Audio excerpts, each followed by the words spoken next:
the Jews in this case. The text, even in light of this king whose heart is changing, continues to press against empire and to protest. And I want to read you again what Judy read, because we're going to see another crack in the facade.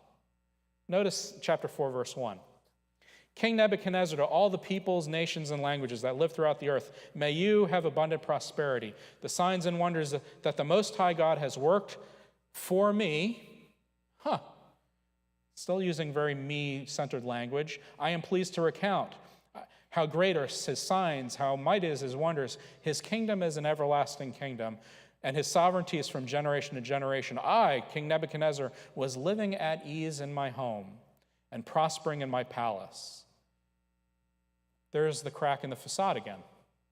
Remember, royal consciousness sets it up as a marriage between state and religion in a way that turns religion static and that changes the character of God so that God would be subservient to the king.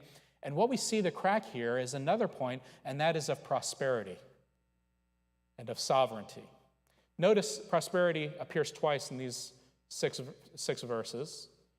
And notice that Nebuchadnezzar gives lip service to the God of Shadrach, Meshach, and Abednego, but it won't let you off so easily, because the prosperity is not something to boast about. It's another crack in the empire.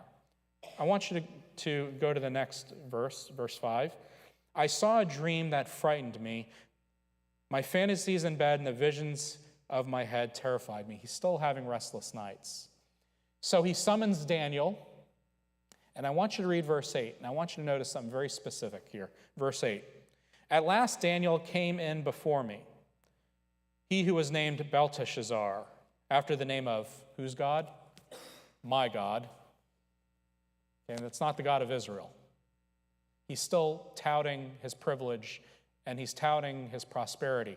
Yeah, I have Daniel. He's Jewish. He walks to the beat of a different drum. He and his friends, their God does amazing things. But make no mistake, he's mine, Belteshazzar. His name is Belteshazzar, by the way, not Daniel, because I named him after my God. And he's named after my God, who is endowed with the spirit of the holy gods, and I told him my dream. King Nebuchadnezzar kind of has a shift in his ego, a shift in his person between chapter 3 and chapter 4, but what he does is he doesn't honor God for being the only God. He basically takes the God of Shadrach, Meshach, and Abednego and Daniel and puts that God in his pocket. He's just one of many gods.